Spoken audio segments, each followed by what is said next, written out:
So welcome everybody, I'm Greg Noble, for those of you who don't know me, and welcome those on Zoom. Welcome to the Culture Power event, or as I like to call it, Tony Bennett and Friends.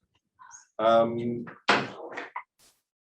I start, I simply wish to acknowledge that today's event is being held on the country of the Darug, and in particular acknowledge the Barramadigal people of the Darug Nation, and to acknowledge and pay respect to those Darug elders past and present. And I also want to acknowledge the owners of the lands where you are from, and for those on Zoom or in the room. It's especially significant, I think, having an event on culture and power in this place, primarily because not far from you, just to the west of this building, is a site which is the meeting ground of many Indigenous groups that met, used it for thousands and thousands of years. It's also the site where Governor Macquarie in 1814 held a meeting, or a conference, as I think he called it, to initiate the native institution. And the meeting was held with Indigenous people from a wide-ranging area, partly to encourage them to send their children to the native institution. And this became the site for regular meetings between the governor or governors and Indigenous people for some decades, I believe. It became known as the feast day. So we are on a site that is pregnant with very pertinent issues around the relationship between culture and power. The event was a long time in planning and a long time installing for very obvious reasons.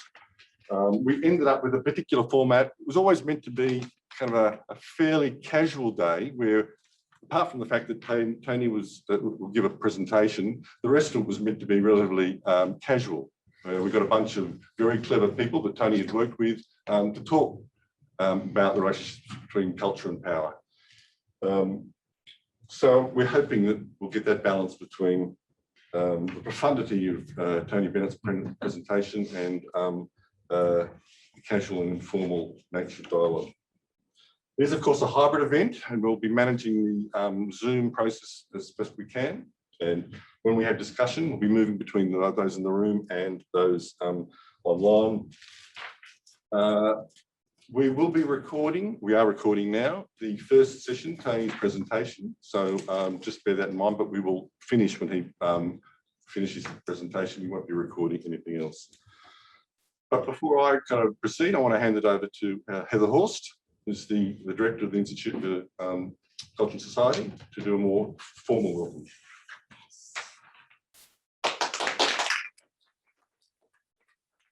Me or for her?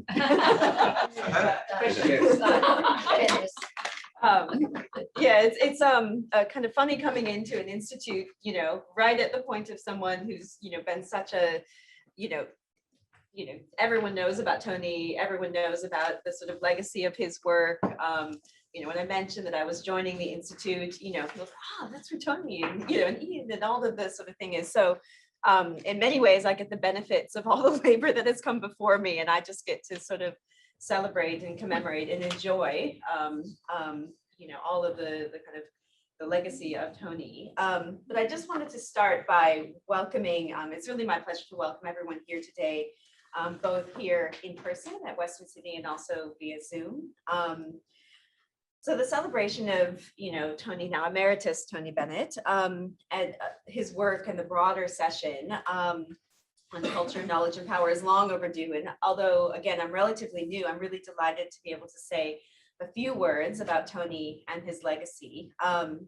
So I think, as most of you know, Tony joined Western Sydney in 2009 as research professor of culture and social theory as part of the university's Center for Cultural Research. And he, with distinguished Professor Ian Eng, really worked to transition the Center for Cultural Research into the Institute for Culture and Society. And next year, we'll actually be celebrating our 10-year anniversary, which is actually quite incredible.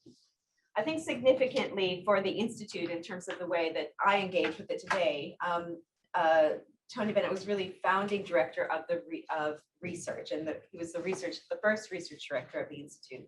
And in this role, he really established the basic principles on which the current research programs across the ICS are run, and the ways in which they really become the intellectual and collaborative sites for the creation of ARC and a range of other grants. And many of these practices have actually, many of you in the room might not know this, but they've actually been adopted across the university more widely. So a key example of Tony's visionary role in practice was the development of the Australian Cultural Fields Project, as well as the Governing Habits Project, of which many of you speaking here today have been engaged with over the years. As you know, the project involved a substantial number of publications, including over 60 articles, book chapters, and edited volumes. And it really continues to have a lasting impact on the research life of the ICS, Western Sydney, and the broader fields of cultural studies and cultural sociology. So Tony continues to be a source of inspiration for so many of us at ICS, and it's an absolute honor to be able to celebrate Tony, his work, and his legacy over the course of today. And so with that, I will turn it back to Tony.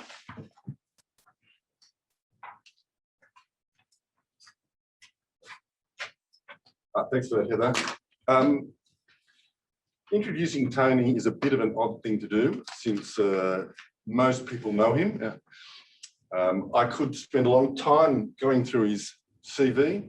I actually find it a little bit depressing. You know, you see that what he's done and becomes a kind of a benchmark for the rest of us in the field. I've got his CV in front of me, the bio, the profile on it, and I'll give you kind of the rough summary, because I don't want to go all through all the details, the various things that he's achieved. Basically, he's done lots of stuff. Not only has he done lots of stuff, he's written a gazillion books. Okay, and I think that's the official count. The last, although it's still in train. Probably don't know this. He was crucial in inventing the most significant vaccine to COVID with a 110% success rate. It hasn't been released yet, but it will be soon. He's released an award-winning album of duets with very famous people. That's the other one. Sorry. So I'm not going to do a formal introduction. Today you'll be hearing a lot about Tony, and some of those stories will be much more interesting than what I have to say now. There'll be a kind of a mix of, I hope, honour and respect, and a large degree of humiliation and embarrassment, as only a true roasting session deserves. So I'm going to simply pass it over to Tony to give his presentation.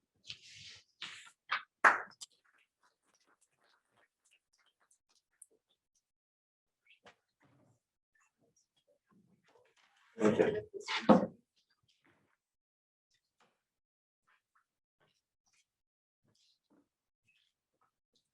Also good. Yeah. Right, so what do I do next? Just talk and then. Okay. Well, thank you. I can't tell you how much I'm looking forward to a day of insults and humiliation and embarrassment. I'm very thrilled and looking forward to every moment of it, and just perhaps a tinge of maybe 3 or 4% of respect and honour, and I feel well served. With my thanks to both Heather and Greg for those introductions, and thanks to everyone for coming, whether you're here physically or whether you're virtually present.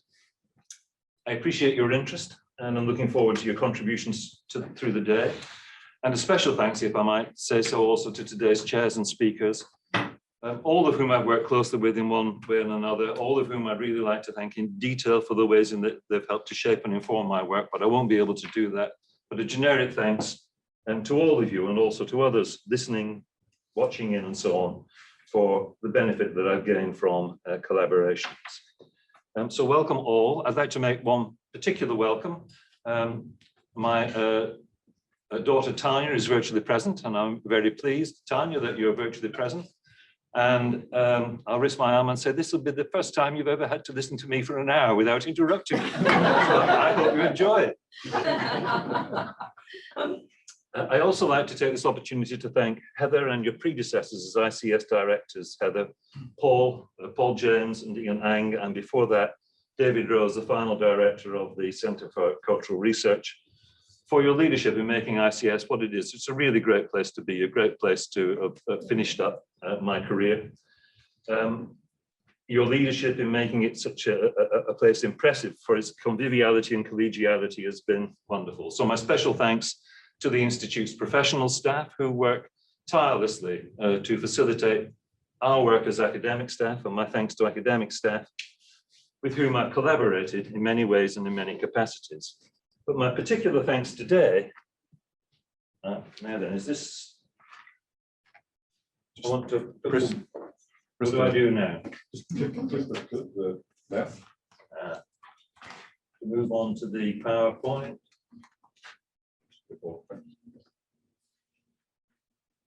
Why did it not do that for me? Okay. I want to make particular thanks today for those whom I've worked with on a number of collaborative research projects that have been the backbone of my research since joining ICS. For it's these that my presentation today ranges across, and in doing so draws upon the collaborative work that shaped them. These projects have ranged across the fields of museum studies, and those are the people I've collaborated with there. The Australian Cultural Fields Project that Heather referred to, and those are the many people that I've collaborated there within the Institute, UQ, and overseas. And finally, the project on assembling and governing habits. The first project on museums studies was a project concerned with the relationships between anthropological fieldwork and the operations of museums as centres of collection and their role in processes of governing. The second project, Australian Cultural Fields, was a project in Bourdieusian field theory concerned with changing aspects of the organisation and production and consumption of Australia in culture since 1994. And the final project there, Assembling and Governing Habits, drew on Foucauldian and assemblage theory to look at various issues to do with the contemporary governance of habits. So lots of collaborations there. And my paper today will kind of range across these presentations, these projects in different ways. Which brings me to my title, Knowledge, Power, Culture, Habit, Conduct. For I have across all of these projects, and indeed in a book that I produced earlier, which makes no secrets of its theoretical allegiances, had in mind a set of questions prompted by Foucault's contentions that apparatuses of power work through what he called the transactional realities that are constructed by the knowledges that inform their operations. Transactional realities which form the format for conduct of groups and individuals in ways that make their conduct amenable to specific kinds of intervention. This led me in a later study to consider how the accounts of culture produced by different cultural knowledges, particularly anthropology and aesthetics, have generated different what I called working surfaces on the social, through which cultural apparatuses connect with and shape our conduct in varied ways. I've similarly been interested in the working surfaces on the social produced by accounts of habit, accounts which draw on a much wider range of knowledge practices, theology, philosophy, sociology, psychology, anthropology, and the neurosciences, for example. So what I'm going to try to do today is to talk about the varied political histories, that is, how interventions into our conduct have been constructed and contested, associated with different episodes in the histories of the concepts of culture and habit. And I'm going to start with habit. What I'm showing here is the Google Ngram of the literature on habit in English. And it offers a useful shortcut into my concerns in showing that the literature on habit in English peaked initially in the 17th century and then dips until the late 18th century, remaining high throughout the 19th century and then dipping again from around the 1930s until picking up around 2000, the 1990s, 2000. How do we account for these tendencies? Whereas previously, prior to this graph, as it were, the topic had been mainly the reserve of Christian theology, the explosion of interest in the 17th century reflects the attention accorded habit in early modern philosophy in establishing, roughly speaking, a conceptual basis for a liberal polity, Locke and Hume being the main figures in English.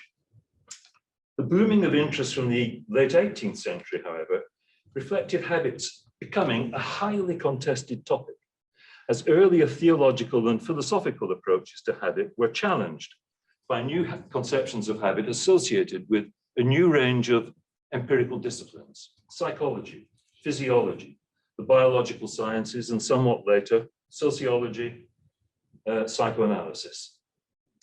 These complicated earlier ways of thinking about habit's place relative to other aspects of the makeup of persons, going beyond what had previously been a kind of like a triumvirate conception of the makeup of persons of which habit formed a part, viewed in its relations to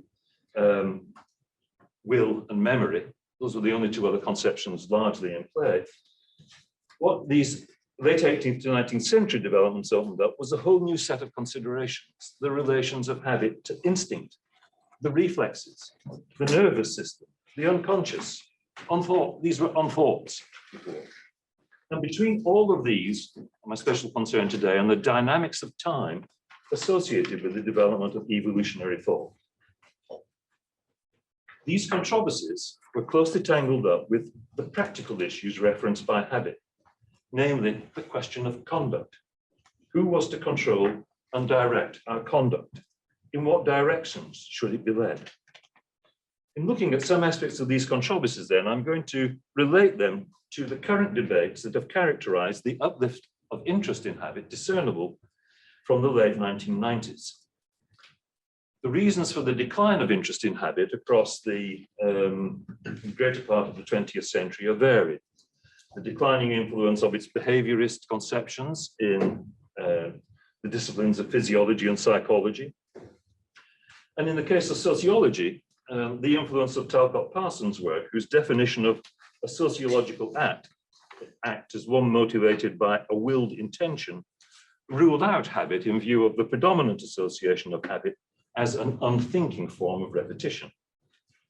As to why the Engram diagram shows a rise in interest more recently, I suspect this is mainly due to new conceptions of the neural mechanisms of habit proposed by the neurosciences. However, there's also been a marked renewal of interest in habit in critical and social theory, prompted by a number of developments. Engagements with and re-evaluations of habit in feminist and critical race theory, the influence of Deleuze's difference and repetition in rescuing habit from its post-war devaluation as a negative form of repetition of the same, and the renewed attention to the relations between habit and material environments prompted by the material turn. But the practical issues at stake in these developments still take the form of contests over the conduct of conduct and the intellectual authorities that should perform this role. I'm going to take as my point of entry into these questions a metaphor that's usually, or it's quite often, very often in play where habit is concerned, that of a pathway. A pathway marking the place accorded habit along a trajectory of conduct. These pathways vary in their conception depending on whether the repetition attributed to habit is regarded as a positive and enabling force or a negative and disabling one. And this difference is something that runs throughout the history of habit from its origins in classical philosophical thought. But rather than seeking to resolve this tension, one in favor of one view or the other, I want to hold the tension in play, since the political history of habit is inscribed not in one or the other of these usages, in positive or negative conceptions of habit, but in the oscillations between them, and above all, in the distribution of the effects of different conceptions of habit in different ways across different populations. These different pathways are most easily summarized by the key figures invoked as their representatives. Musicians have frequently been invoked as stand-ins for positive conceptions of habit in the power these attribute to habit's repetitions of facilitating and easing the acquisition of new competencies. The 18th century physician Robert Witt thus distinguished the young player upon the harpsichord, who was at first very thoughtful and solicitous about every motion of his fingers, from the masters of the art who, by dint of the skill acquired through repetitions that have become habitual, perform the same motions not only more dexterously, with greater ability, but almost without any reflection to what they're doing. Habit then allows us to do things more easily without thinking about it, in one view. And then there's the tennis player, Pierre Bourdieu's favorite example of the practical mastery of the rules of the game, exhibited by those who through training are able to execute those rules without any gap between conception and execution. Ranged against these are figures representing habits' negative pathways. These vary depending on whether habits' repetitions are viewed as leading to an endless repetition of the same, a sliding descent into involuntary servitude, or powerless subjection to exploitation. The housewife, the addict, the slave, or the factory worker are examples. These figures are often superimposed upon one another through a series of metaphorical substitutions, as in the 19th century conception of alcoholism, as an involuntary habit reflecting a deficiency in the makeup of those who become, as it was often referred to, slaves to drink, or in Friedrich Engels' account of the factory system, as he put it, enslaving the laborer by chaining him to the despotic bell that calls him from his bed, calls him from breakfast and from dinner. And then there is the sleepwalker, perhaps most famously represented by Lucy Westenra in Bram Stoker's Dracula, a revival of her, quote, old habit of walking in her sleep, making her companion, Mina Murray, uneasy for both the lack of self-control that the sleepwalking exhibited, but also as a trait inherited from her father, suggesting her descent along a downward path of degeneration. There are significant differences in how these pathways have been interpreted. There are at least two positive or progressive versions of habits pathways. In his inquiry, in his inquiry into modes of existence, Bruno Latour praises habit as the, and I'm quoting, the patron saint of laid out routes, pathways, and traits. Imagining a lost hiker who has, as Latour puts it, who has to hew out his own path and who is therefore to hesitate at every step, wondering which way to go, Latour casts the relief such a hiker feels on coming across a trail already used by others as a moment of encounter. I'm quoting again, encounter with what Latour calls the extraordinary blessedness of habit. He, the hiker, no longer has to choose. He knows what to do next, and he knows to do it without reflecting. In this conception, Latour is drawing on a long-standing conception of habit, echoing John Locke's influential account of habit as a path in which motion becomes easy and, as it were, natural through repetition.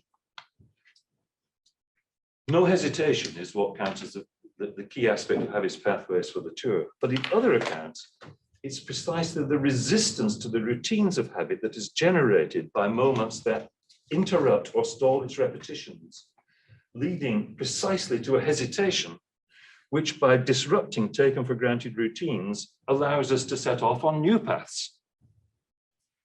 A good deal of the post-Deleuzian literature argues that such moments of what the Deleuzian literature calls indetermination, when things are, the role of causal forces is suspended and we're kind of in limbo, generate a capacity for liberation from habits bondage through the new creative paths of development they make possible. This is true of Catherine Malabou. The opening sentence of her book, The Ontology of the Accident, a sentence which reads, in the usual order of things, lives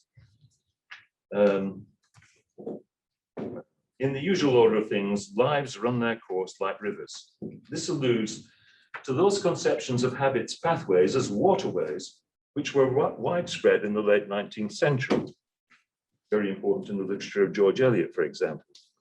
But Malabou is drawing on,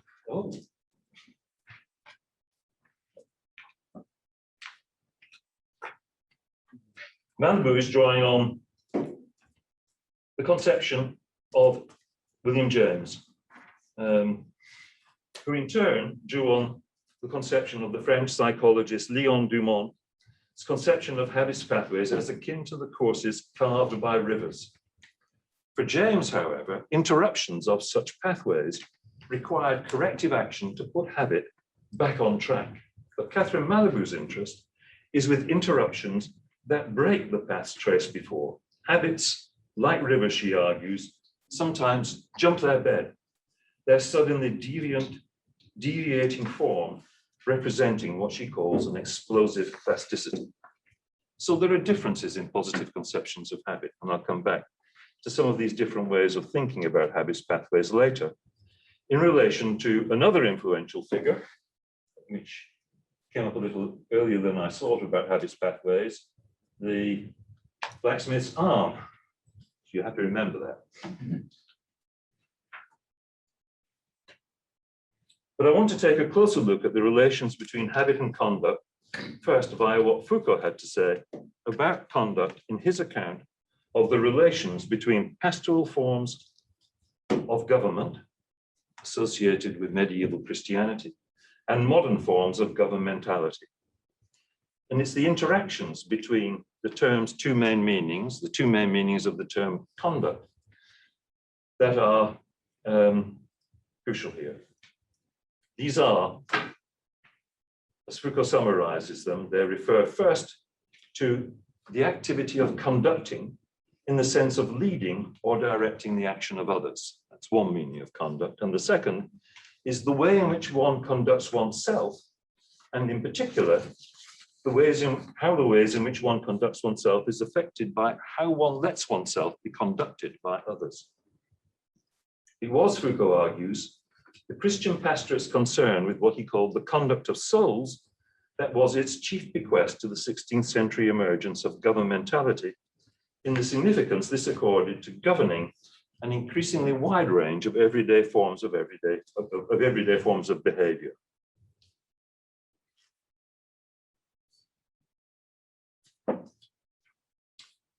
So where do habits pathways come into the picture of Foucault's account of conduct? In introducing his account of pastoral government, Foucault notes that prior to the 16th century, and I'm quoting, to govern meant to direct, move forward, or even to move forward oneself on a track, a road. Initially, in early Christianity's Middle Eastern context, the authority invested in the shepherd was that of leading his flock, and I'm quoting again, in its movement from one place to another, in avoidance of persecution. So this path initially had a spatial aspect. But in the later Western European Catholic versions, the path along which the pastorate directed the souls of men, in quotes, was given a temporal inflection, as its task was defined as that of, and I'm quoting again from Foucault, leading individuals to advance and progress along the path, on the path of salvation, end of quote. The distinctiveness of pastoral power thus consisted in the attention it accorded, and I'm quoting again, to the daily government of men in their real life on the grounds of their salvation and on the scale of humanity. Habit played an important role in the techniques through which the pastorate guided the passage of souls along the pathway to salvation. The correction and revision of habits through the examination of conscience, superintended by the church and the priestly administration of the sacraments, directed the soul along the path leading from an original nature to an accumulating second nature oriented toward the attainment of grace, a concept which has a dual kind of like aspect in Christian thought. On the one hand, it referred to a greater facility across a range of practical skills or virtues, but on the other hand, it referred to increasing spiritual perfection. It oscillates across those two meanings. The central mechanism of pastoral government consisted in what Giorgio Agamben has called the habit-obedience couplet. Progress along the pathway to salvation required obedient submission to an exemplary other. That is, the pastor, who as the authorized interpreter of scriptural truths exercised responsibility for the paths of everyday life, as well as spiritual matters. So the pastor then, as the guide of conduct along a particularly constructed pathway. This mechanism of obedience, however, operated at the intersection of a complex set of social divisions in which positions were distinguished in terms of the stages they represented along the pathway leading to the acquisition of grace. Understood as the soul's capacity for spiritual perfection, The attainment of grace constituted a specific kind of freedom, it was argued, to practice certain kinds of self-cultivation. And the development of this capacity depended on the degree to which body and soul had been subjected to the appropriate forms of spiritual training that were most fully developed in monastic culture. This both cultivated habit as a form of routinized obedience, while also through the ritualized suspension of the regular flow of time, introduced moments of indeterminacy that permitted the development of forms of attention focused on the inner life. By contrast, and this is an aspect of what I mean by looking to how habit is differentially distributed across different populations. By contrast, in medieval theological traditions typically distinguished the routine forms of training associated with the customs that applied to pagans, heretics, and layfolk from the monastic association of habit with the cultivation of Christian grace. Customs, lacking the developmental dynamic associated with the positive view of habit that I've just outlined in its association with monastic culture, custom, by contrast, produced only routine forms of repetition, only a capacity to do the same and the same and the same again, a chain. For St. Thomas of Aquinas, for example, it was, and I quote, such stubbornly held customs that prevent the self from acquiring genuine habitus which confer the freedom to act in ways that are noble and excellent. End of quote. Okay, so medieval Christianity then was thus, Foucault argues, characterized by what he calls a binary structure, in which the more highly developed spiritual capacities of the clergy distinguished their social position from that of the laity, and particularly the lower laity. This played a major role in the position occupied by the clergy within the structures of inequality that prevailed in medieval Europe. With its clergy comprising between 3 and 4% of the population and owning between 23 and 35% of all property, Thomas Piketty argues that the Catholic Church faced a unique difficulty among world religions in the respect that the enforcement of celibacy meant that its priesthood could not reproduce itself as a hereditary class.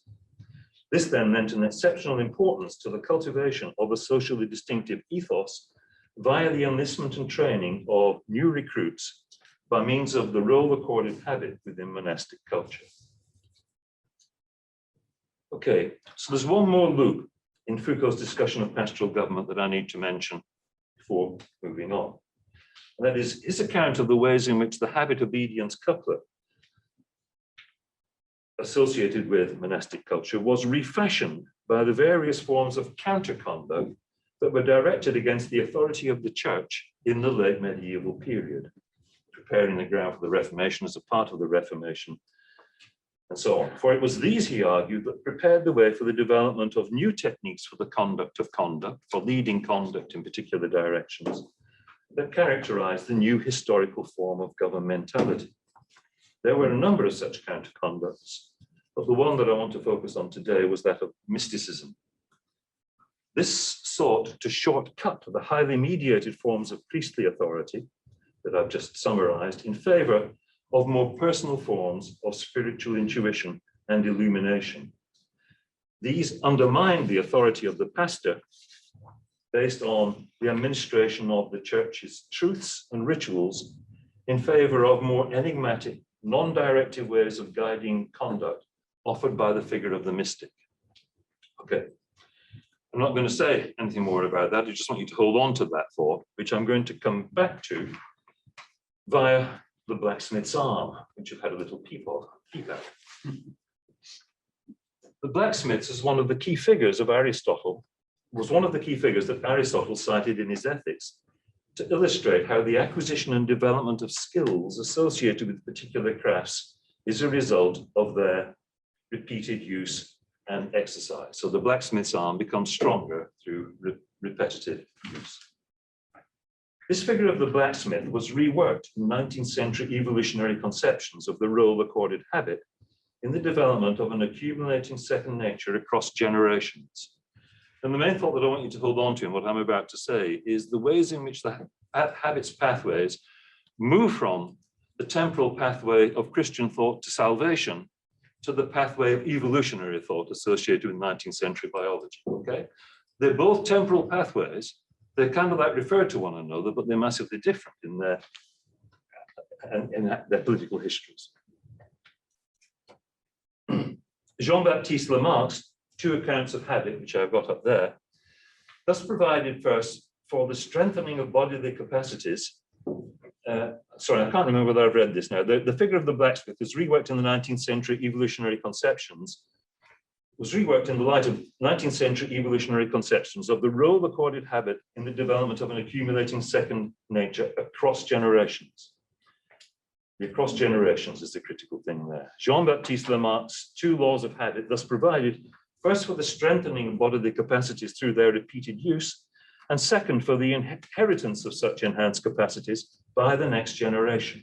The giraffe's long neck, Lamarck just argued in his favorite example, was a result of the effort sustained across generations of straining to reach higher foliage, and habitual exertion, he argued, that gave the neck its distinctive shape and form.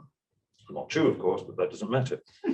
Although Darwin was largely ill-disposed to Lamarck, his thesis, Lamarck's thesis of the inheritance of acquired characteristics, had a huge influence on post-Darwinian debates, particularly in what was called the organic memory tradition, or what has come to be called the organic memory tradition, most notably represented by Herbert Spencer.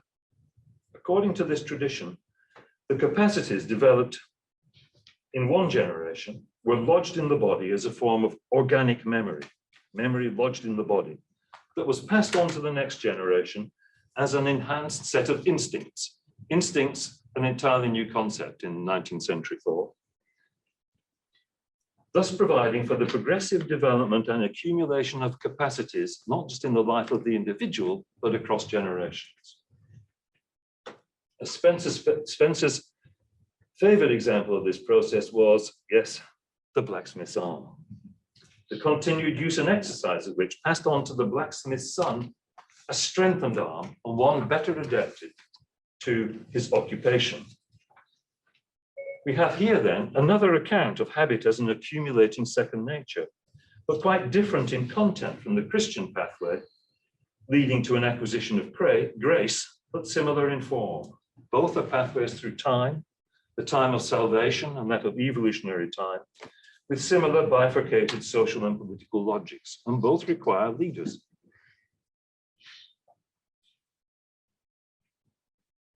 But come back to the point about bifurcated social and political logics. For the transformation of previous effort routinized through habit into an accumulating inheritance, symbolized by the blacksmith's arm, was, Sarah Ahmed argues in her book, What's the Use?, double-edged in its implication. The arm, she argues, signifies not only how, in accordance with Locke's account of habit, in which things become easier through repetition, not only how a workload is eased, but also, she puts it, how a workload is acquired. Far from standing for the benign path of an accumulating second nature, frequency of use of the arm, the well-trodden path of habit, becomes, she says, a trap. For the blacksmith's son to inherit the effects of use is, she puts it again, is to inherit a workload. And it is also to inherit a social position, which is what we see in these popular 19th century, oh, I'm going the wrong way. These popular 19th century representations of habit by mechanics institutes and the like.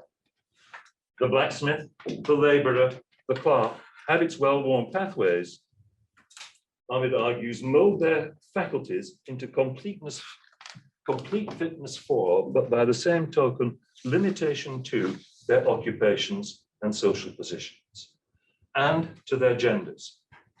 For the American evolutionary theorist Edward Drinker Cope, the habit inheritance logic of the blacksmith's arm was matched by one, you will like this, responsible for the excessively large fingernails of the working woman. So such pathways then also inscribe habit as a key mechanism for managing the rates and forms of exploitation of labor. The well-worn path, the idea that use increases facility in prescribed tasks, becomes a justification for increasing workloads. for deepening the grooves that, in James's interpretation, repetition carves into the muscular and nervous system. And there's a lot of literature about that well-worn path and its links with the automation of factory systems and the exploitation of labor, right the way through into the present, around things like, God, what's that firm? Amazon factories and so on. Okay, the figure of the blacksmith's arm, moving on now, as a stand-in for the role of habit in transmitting and accumulating intergenerational inheritance, was also disputed by Henri Bergson, albeit on quite different grounds from those proposed by Sarah Arnold. Bergson was a key figure in an ongoing tradition which has brought the earlier theological conceptions of habit that I've outlined into a critical dialogue with the conceptions of habit associated with the 19th century scientific disciplines, including evolutionary thought, and the forms of authority over the conduct of conduct that they laid a claim to. Bergson thus took issue with Spencer's conception of the role of organic memory in producing and accumulating evolutionary inheritance in order to relocate habit along a pathway with a quite different construction and conception. A habit governed by a different dynamic of life, leading not onward and upward along a predictable path of evolution, but rather along unpredictable paths of difference and variation. Drawing on contemporary experiments that had called into question the logic on which the inheritance of acquired characteristics depended, Bergson contested the currency of the blacksmith's arm as translated into his account, Bergson's account, of the relationship between a fencing master and his son. In place of the cumulative inheritance of character, the dynamic of the primitive impetus that Bergson refers to in this passage is that of what he called the hereditability of deviation, that is, of a capacity for the acquisition of a new character that would not extend but would deviate from its previous forms. It's this primitive impetus that, in propelling the dynamic evolution of life shapes its course, pushing life along what Bergson called the road of time, a road which, unlike Spencer's evolutionism, traversed not a unidirectional route toward progress, but a zigzagging path of diversity. The impetus of life that propels this pathway is, for Bergson, a divine infusion of vital energy. Quoting, God thus defined, as Bergson puts it, has nothing of the already made. He is unceasing life, action, freedom, end of quote.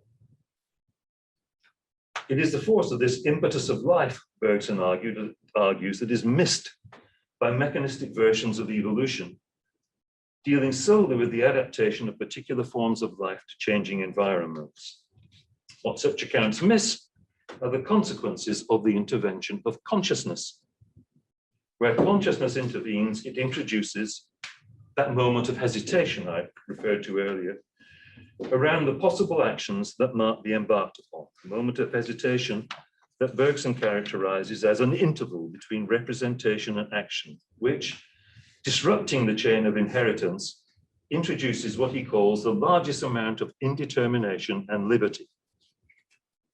In Bergson's account of what he calls habit memory, by which he means the automatism of unthinking repetition inscribed in our chemical and muscular systems, in his account of habit memory, Bergson grounds conduct in the chains of chemical, physiological, and neurophysiological causation. But in his account of the possibilities of the interval, opened up by consciousness, what he calls memory proper, he frees conduct from those chains by virtue of the ways in which what he calls memory proper pauses time, giving rise to what Elizabeth Gross calls Nixon time, in which singular forms of free and conscious agency are able to emerge. But since the impetus that propels life along the path of time does not, for Bergson, produce any particular goal or direction, it stands in need of guidance. Habit always needs guidance to be conducted along the pathways that are constructed for it. Bergson disqualifies intelligence, by which he means the scientific knowledge of laws of cause and effect and evolution, physiology, and so on from playing this role. It's rather, he says, intuition, understood as a capacity for self-conscious reflection that he looks to. But intuition guided by philosophy, understood as a spiritual practice which dissolves the abstractions of intelligence to re-immerse life in and guide it along the flows of energy which define the pathways produced by what Bergson called the beneficent fluid of life. It's only when intuition prompts action to make the leap, to take things by storm, those are quotes, that the circle which binds habit to the repetition of the same is broken as life is impelled on a new and divergent course of action. In thus casting philosophy as the guiding light of intuition, Bergson interpreted it as the appropriate form of authority for guiding our free self-development as beings in time along life's path. As such, this authority was most clearly embodied in the mystic. Going back to what I was saying at the end of my discussion of Foucault's account of pastoral government. This is a theme that Deleuze stresses in noting that the prospect of freedom opened up by the moments of indetermination. Sorry, this is a fact that Deleuze stresses in his discussion of Bergson. In noting that the prospect of freedom opened up by the moments of determination along life's path was for Bergson only available to privileged souls, to philosophers, artists, mystics, and their disciples. Something similar is at play in Deleuze's own version of habits pathways. In a formulation, a very famous formulation, we are habits, nothing but habits, the habit of acquiring habits. What is this but a conception of habits pathways? Nothing. We are habits, nothing but habits, which Deleuze derived from Bergson. There are differences, of course, but not ones I can pursue here. For the repetitions which in Deleuze's account lead to difference, repetitions which are both generated by and break with what he variously called the sad, brutal, or mechanical repetitions of habit as repetition of the same, depended on the interventions of art into everyday life, and particularly modernist art. Marcel Proust, Andy Warhol, Alain Robbe-Grillet, these are his favorite kinds of examples. Putting aside my Bourdieusian skepticism here, which I find difficult, and a skepticism reinforced by the evidence of the Australian Cultural Fields Project, suggesting that such aesthetic forms do not reach much beyond the professional and middle classes. And so, well, it's the forms of authority that Deleuze invokes as our guides along the pathways of difference that he constructs that I want to draw attention to here. To follow such pathways, the American scholar Brian O'Keefe argues, means to sign up to a form of semiotic apprenticeship that entails the ceaseless adaptation to difference that is the course of true repetition, rather than following the automatic repetition of the same. And to follow such a pathway means that rather than following what Deleuze calls the example set in stone by the magister, by the teacher, by the scientific authority, traveling such pathways requires following their direction toward, quoting again, otherness, singularities, and the heterogeneous constituted by those exemplary teachers who nurture not followers, but individuals able to set forth along their own paths. Rather like the non-directive forms of authority that Foucault attributed to the mystic as a counter to the official forms of pastoral authority.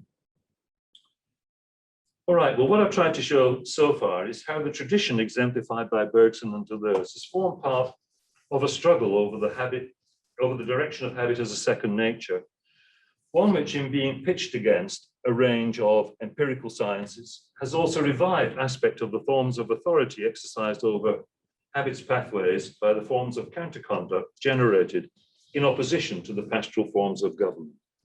There are a few steps there are a few kind of like historical intermediaries that I missed out in developing that argument, but I can develop them further if there's a need. Implication.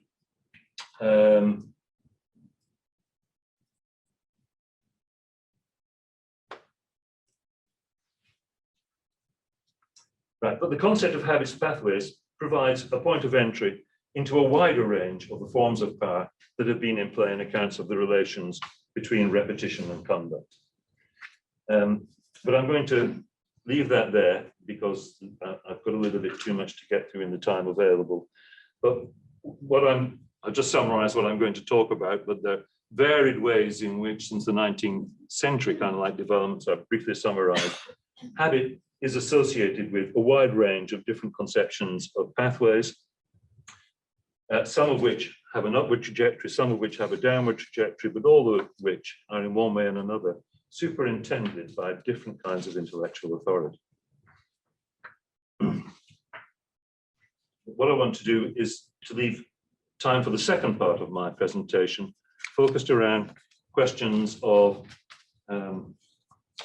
culture, knowledge, power, culture, and the governance of conduct, particularly because those will connect in some ways to the issues concerning the relations between culture and country and their local pertinence that Greg referenced in his acknowledgement of country at the start of the proceedings. Much of what I've said so far is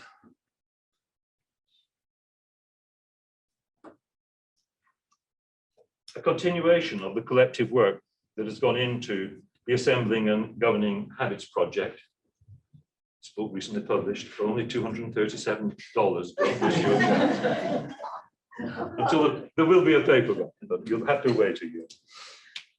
But as I said, I need to leave habits pathways to themselves to have time to outline and illustrate my interest in the political histories of culture concepts.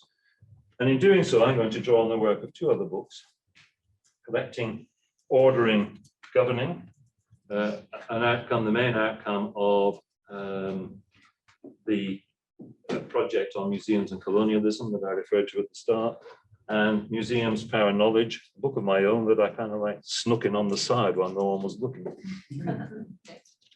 And I'll do so mainly with regard to how the significance that Indigenous Australians now place on cultural relationships to country, what I shall call the culture-country couplet, operate across the relations between Indigenous and non-Indigenous Australians.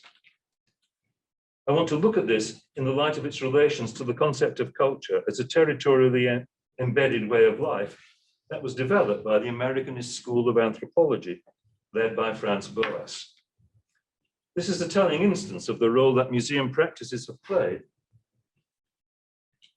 in generating a culture concept that has spread outward in a highly divergent and mobile set of histories. And I'll take my point of entry into these histories in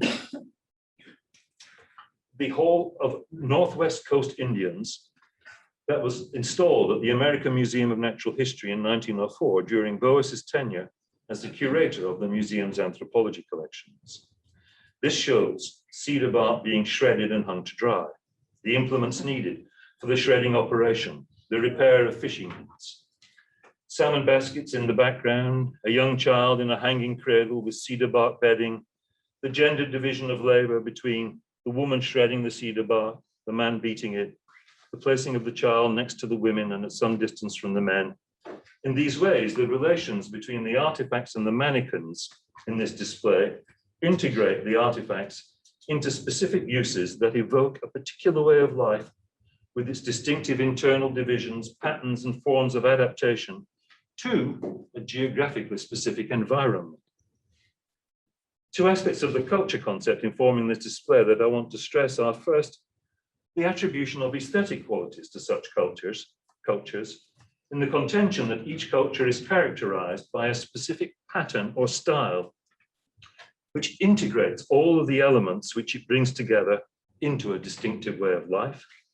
And second, the anchoring of such ways of life in distinctive territories, an aspect that was given a name, culture area, by Clark Whistler, Boas's successor at the American Museum of Natural History. This concept of culture as a way of life had a significant political career in the post-war period, particularly through its influence on UNESCO, when it was interpreted as marking a break with elitist concepts of culture in seemingly treating all races, peoples, and classes as having cultures of equal value. This was the role accorded its translation into the concept of culture as a whole way of life that influenced the early development of British cultural studies, initially through Raymond Williams's classic essay, Culture is Ordinary. Although subsequently connected to debates about working class culture, in opening this essay, Williams draws on his experience of Welsh culture, stressing the connections between place and way of life. To grow up in that country, he says, and I'm quoting, was to see the shape of a culture and its modes of change. The country in question, the border country between England and Wales, is richly evoked by recounting a journey from Hereford to the Black Mountains, by recounting a bus journey from Hereford to the Black Mountains, orchards, meadows, hillside bracken, early ironworks, Norman castles, steel mills, pitheads, railways, scattered farms, town terraces.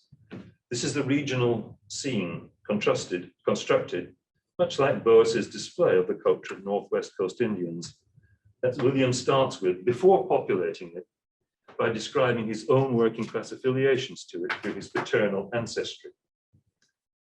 But there's an irony here. For the moment, the 1960s and 1970s, when the culture concept became influential in British and Australian cultural studies, was precisely when American anthropologists started to walk away from it in droves.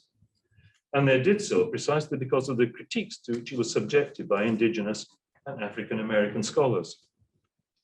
When looked at more closely, the Boasian concept of culture as a territorially marked way of life turned out to be by no means racially indifferent.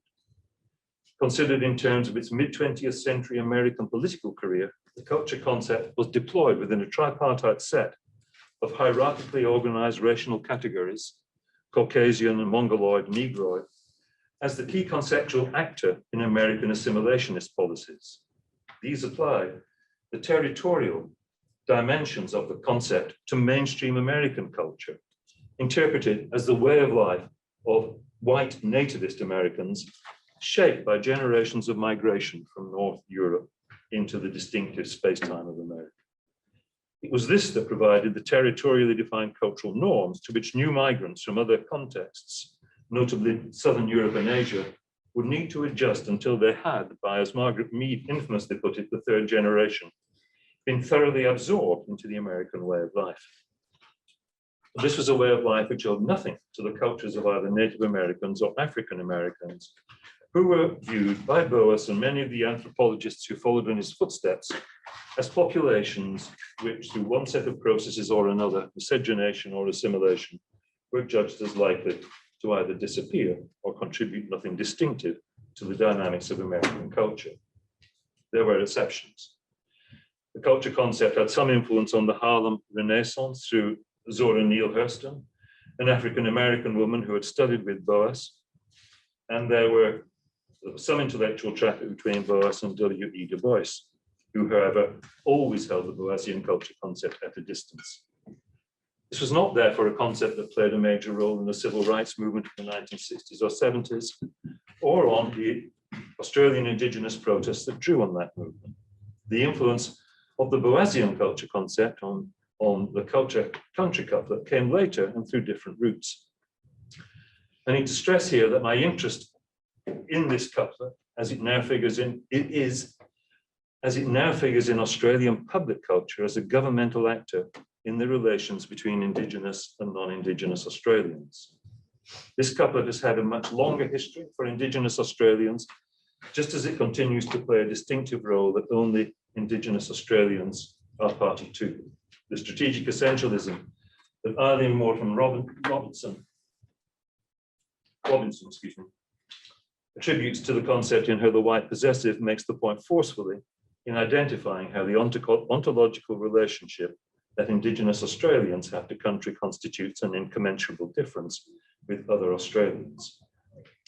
But many Indigenous intellectuals and artists also view the culture country couple as something that should be promoted in more public and accessible forms, and the acknowledgement of country, among non-Indigenous Australians as a means of acting on their views, values, and thereby conduct. An example is Marcia Langton's Tourist Guide, fashioned as a welcome to country, which, like many publications of a similar kind, uses the 1996 map of the Australian Institute of Aboriginal and Torres Strait Islander Studies, created by David Horton, uses that map.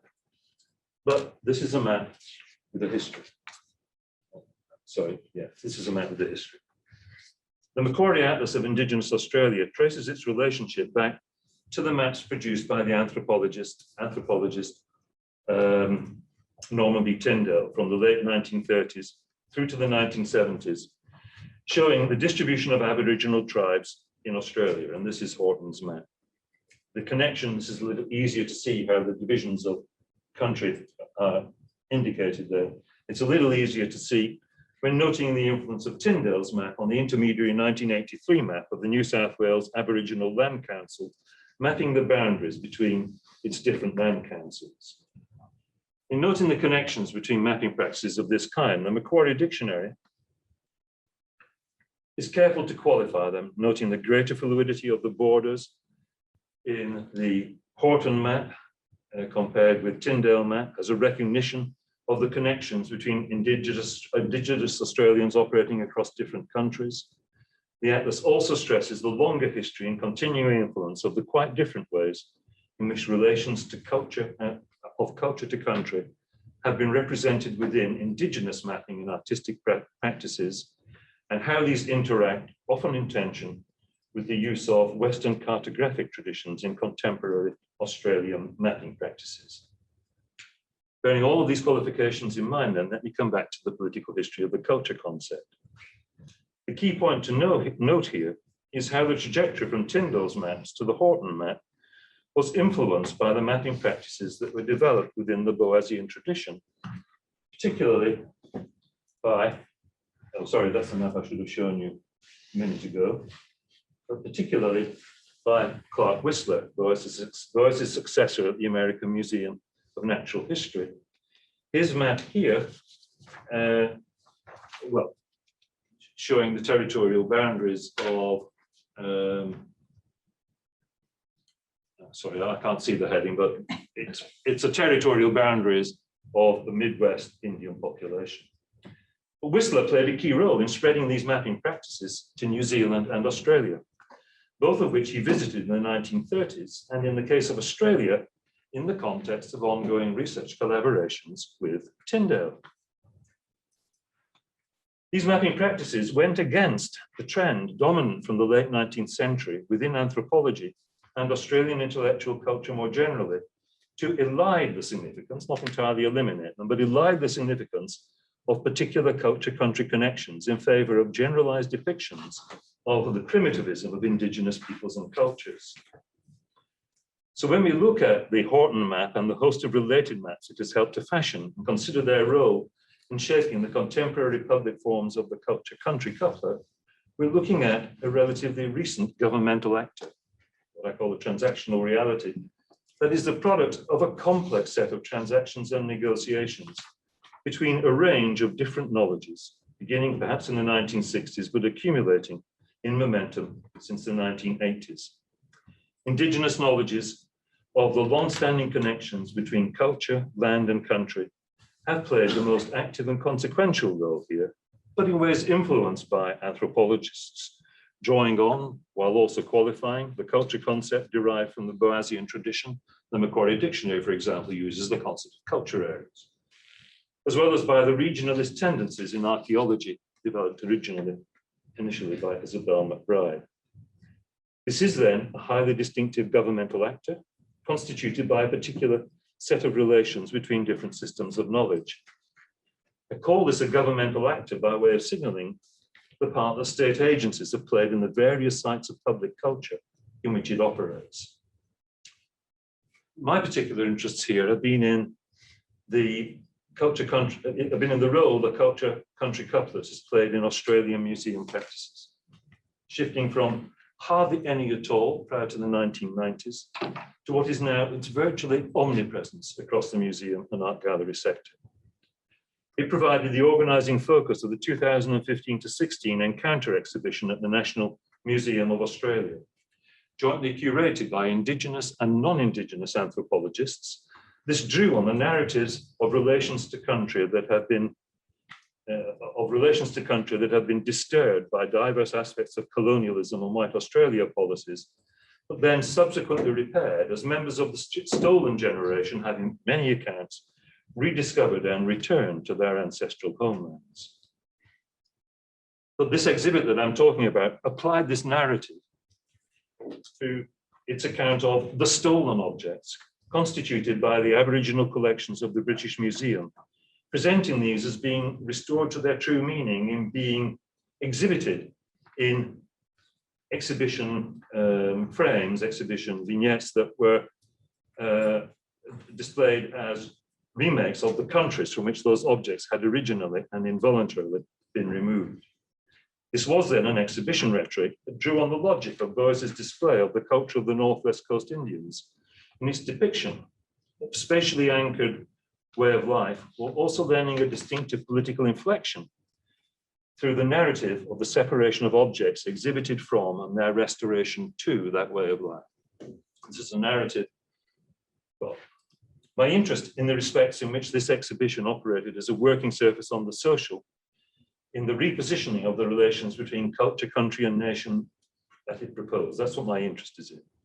In stitching its non-Indigenous visitors into a reconstituted version of the national we that would acknowledge the role of colonialism in disrupting the relations of culture to country and embrace the conception of Australia reshaped by the restoration and creative development of those relations of culture and country, sought to remediate the relations between Indigenous and non-Indigenous Australia.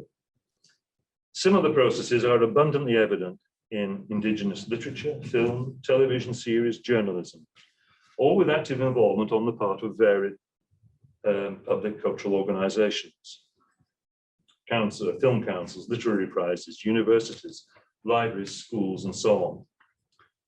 One of the concerns of the Australian Cultural Fields Project, and I can't finish without saying something about that, issues addressed in this book and others, was to identify how different items of Indigenous culture were engaged with across the relations between Indigenous and non-Indigenous Australians. The survey data made clearly how strongly Indigenous members of the survey valued Indigenous heritage relative to non-Indigenous Australians, and the lower value that they placed on mainstream and multicultural forms of Australian heritage. A distinctive sense of the need to recognize and negotiate the relations between different culture countries was also evident in our interviews with Indigenous members of the survey. Kim, a tertiary educated professional Indigenous woman who described herself as a saltwater person, was thus careful to avoid heritage sites associated with rivers and took care not to intrude on Aboriginal sites in countries other than her own without appropriate guidance. The survey of this project did not ask Indigenous Australians how far, if at all, they were aware of different culture-country relations, but it did ask about their familiarity with, liking for, and participating in a wide range of Indigenous cultural items in art, literature, heritage, sport, music, and television. And what it found was a very uneven distribution of these forms of engagement. With Indigenous culture, the distribution skewed in favor of women, the middle to late age ranges, tertiary educated, those born in Australia, and migrants from Anglophone contexts, compared to migrants from other parts of the world. This suggests then the respects in which, as a part of its operations as a governmental actor, the culture-country couplet, which constitutes a form of cultural and political capital for Indigenous Australians. It plays an important role as a form of cultural capital in Indigenous tourist practices, for example. But it also connects to middle-class forms of cultural capital for middle-class Australians in ways which might limit its social purchase. But to conclude, this raises some questions in which some theoretical questions in which for some time now, I have sought for some time to bring together the theoretical perspectives derived from the work of Pierre Bourdieu and Michel Foucault. Not too closely, for the differences between them are too great. Rather, what I've sought to do is to work a way between them. And I've only hinted at how that might be done in my closing comments there on the culture-country concept. What I've sought to do is to work a way between them, building on their respective strengths to offset their respective weaknesses.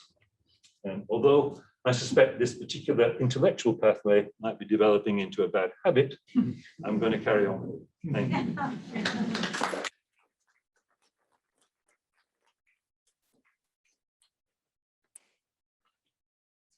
Thanks, Tony. That was typical, Tony. I felt like I've just been on a whirlwind tour of the history of Western thought. So stay there. So we're going to open up to questions and comments. We've got about 20 minutes for questions and comments.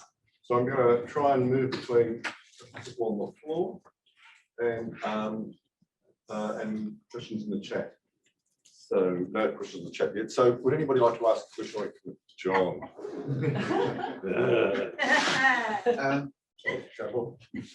Tony, what you've been doing for the last decade or so is a really complex genealogy of the culture concept and more recently of habit, a genealogy that moves through the 19th century into the early 20th century.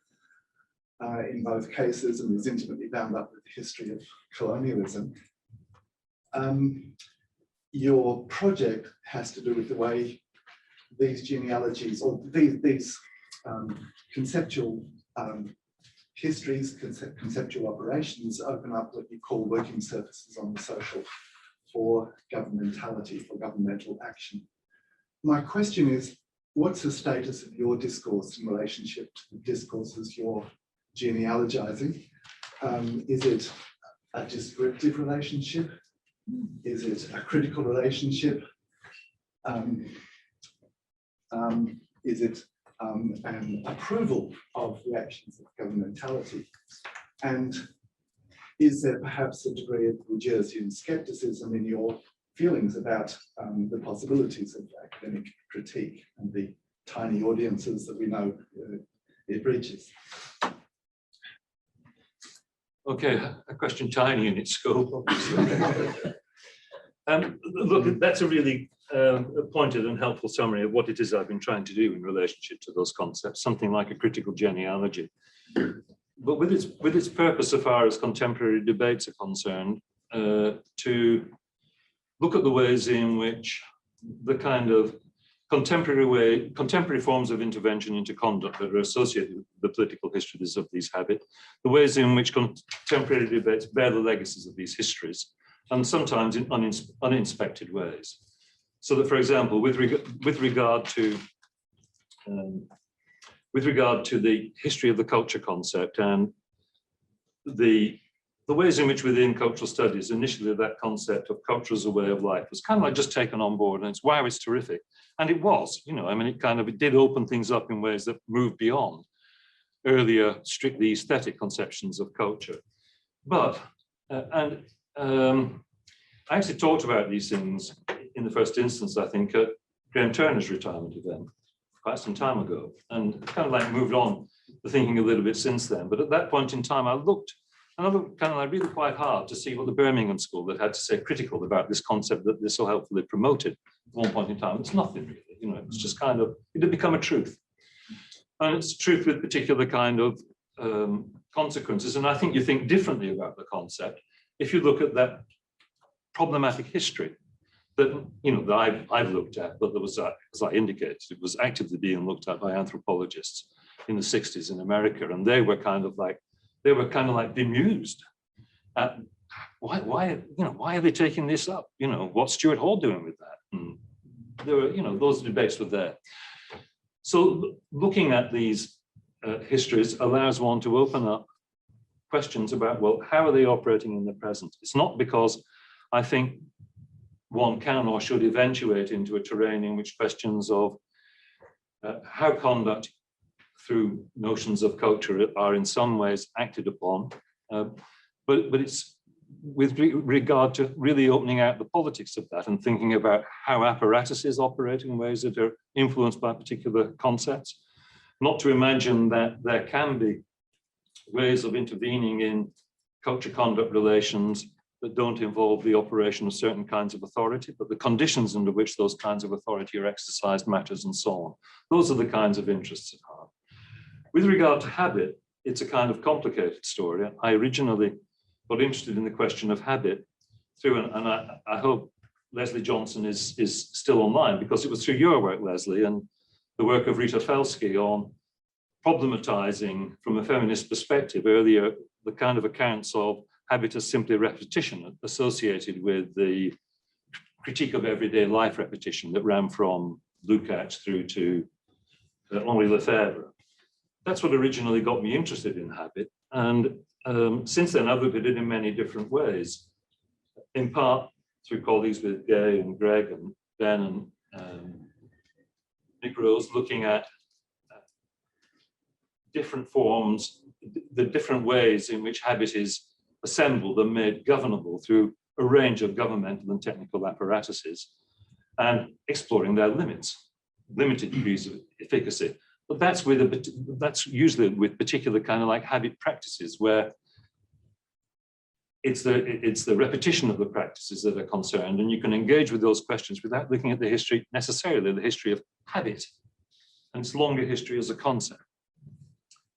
I kind of like tripped over that as a set of issues through engaging with the post-Deleuzian literature, which I think is kind of like very productive, but I also think it's wrong at the end of the day. I think it's not, I think it is, I think it opens up a kind of a way of dealing with habit as a prospect for opening up pathways to freedom that pays insufficient, if any, attention to the ways in which different forms of repetition are distributed across different populations. I regard that as a central weakness of those debates.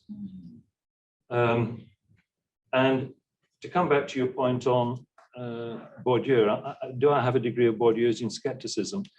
Yes, I kind of do, and it's summarized for me in a way reading a passage recently in Pascalian Meditations, where Bourdieu refers to, he has a footnote in which he refers to Deleuze's famous passage of "we are habits, nothing but habits, the habit of acquiring habits." But he reformulates it. He says we have a natural capacity to acquire new dispositions. And I think that's very different in terms of where it might lead us.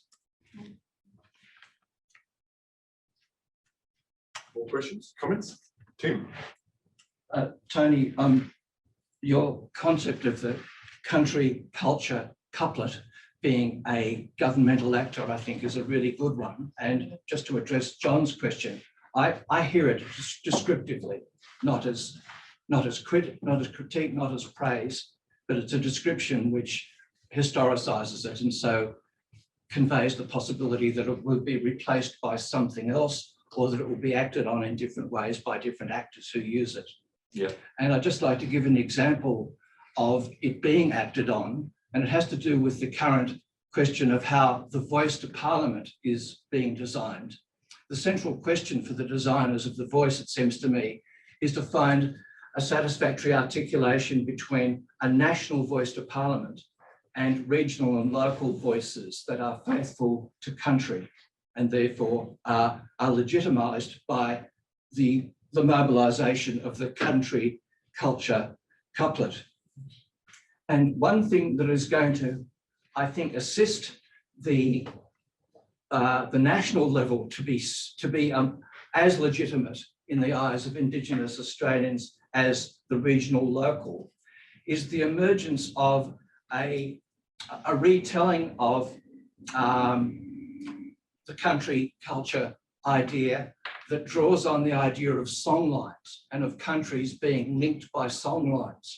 And interestingly, the biggest boost to the idea of songlines, which comes out of Strelow's work, came from a popularization by, what's his name, Bruce Chapman, which is somewhat in disfavor amongst professional anthropologists, but nonetheless has done the great work of legitimizing the idea that across Australia, there are strong and palpable links between countries and peoples. Yeah. And that is a very important development politically, because the state now addresses Indigenous Australians both as a national collective and as a number of nations. And the museum expression, recent museum expression of that idea of, I feel like, a pan-Aboriginal and national country culture coming together is in the National Museum of Australia's exhibition on the Seven Sisters Dreamings, because that was a kind of an attempt to state that whatever differences may obtain between the different nations of Indigenous Australia, they have a commonality, which is a totemic unity in their regard for their actual or putative links to the Seven Sisters Dreaming. No, look, I mean, that's fantastic, Tim, and I'll take that as a comment, and that Yes. is a comment in that points to the kind of, certainly it is, what I was doing is an attempt to historicize aspects of this couplet and to see it as in history, in the sense of still in motion, being affected by a complex set of factors. And obviously, my thinking about that has been affected very much by the work that we did in the Australian Cultural Fields Project, your work, that of Michelle, that of Emma, that of Anna, in looking at the evidence our data presented on Indigenous, non-Indigenous relations.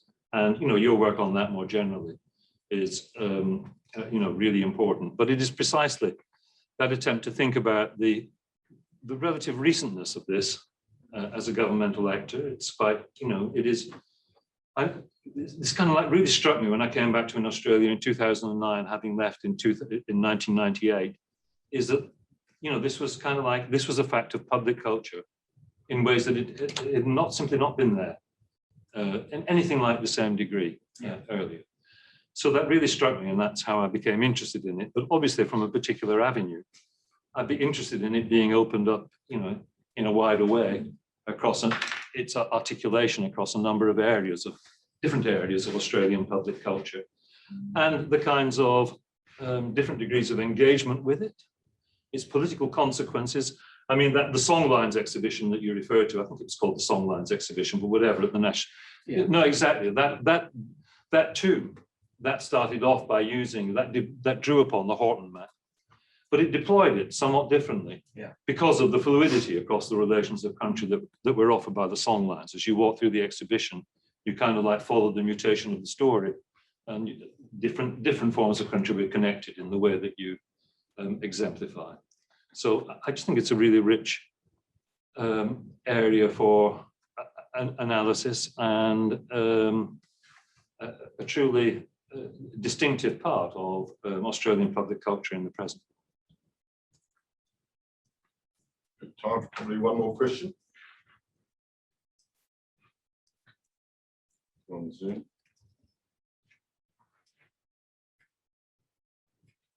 Come on, it wasn't that bad. Okay, I'll ask the question.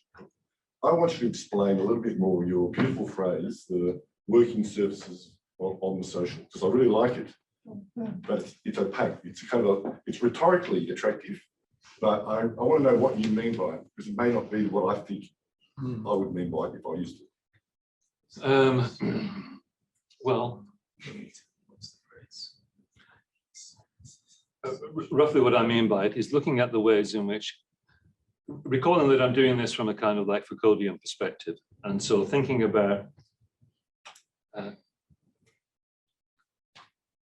to think about the relationships between culture and the social from a Foucauldian perspective is quite different from thinking about the relationships between culture and society from a Foucauldian perspective, right? I mean, so it doesn't raise questions about cultural fields.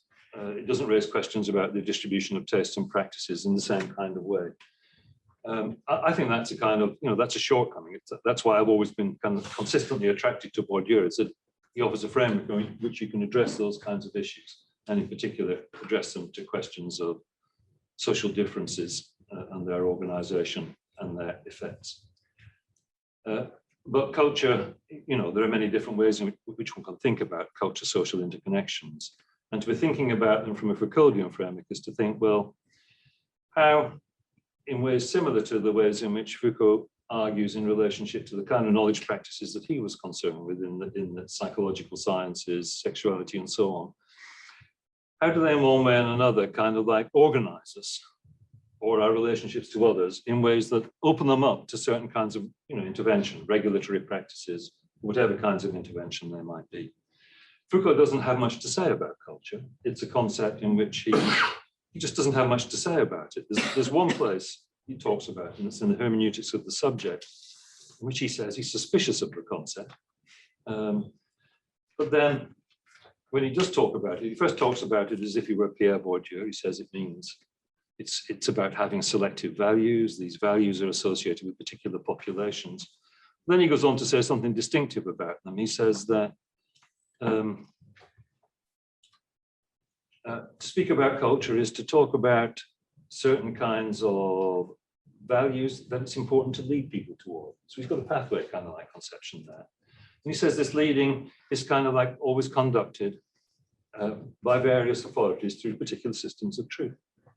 So my interest then is working surfaces on the social has to do with different ways in which different concepts of culture kind of like format our behavior, identify different aspects of our internal constitution that might be engaged with, or of our relationships to others that might be acted upon through the deployment of particular systems of truth within cultural apparatuses. And in my own case, that's obviously been particularly museums, art galleries, but one can look at